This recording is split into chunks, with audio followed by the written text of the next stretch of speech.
तो आइए बाबा के दरबार में चलते हैं आप सब लोग के बीच में। और कहना है एक औरत सावन के पावन महीना दिन में अपना सखी से अपना राजा जी से बड़ी सुंदर भाव में बताओ तरीका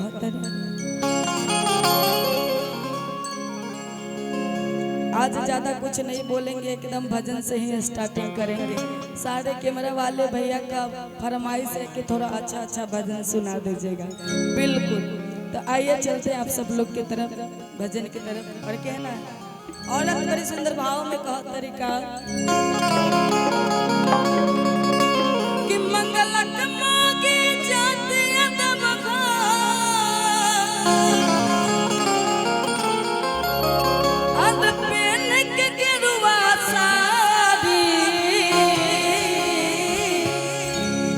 सजनवा हमरो के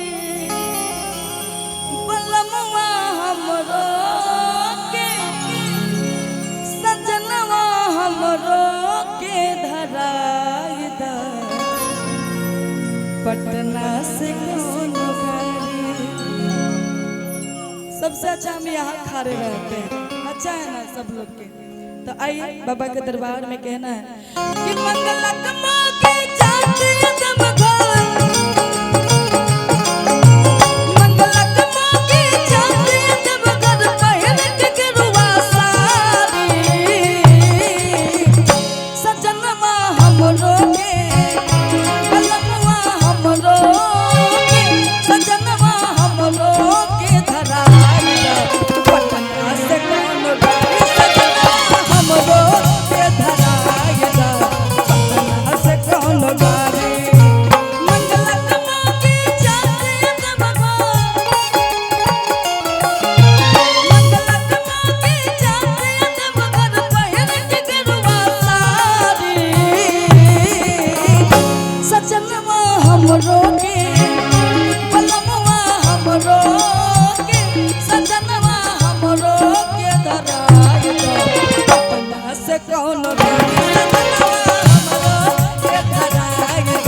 ही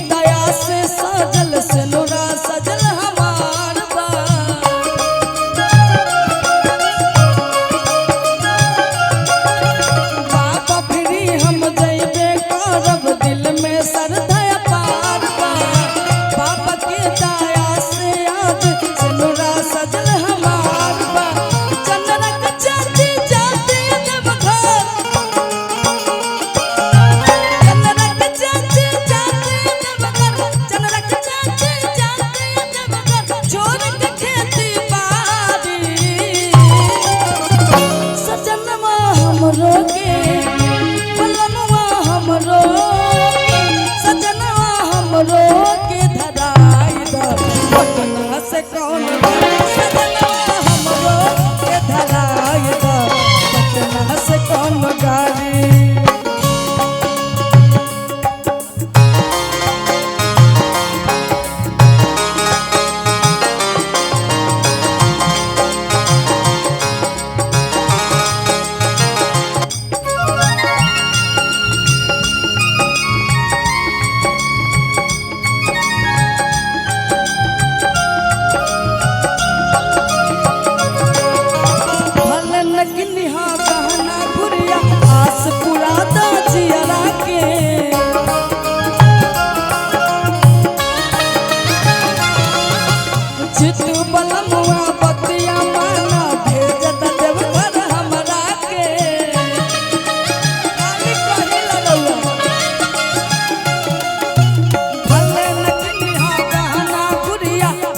पूरा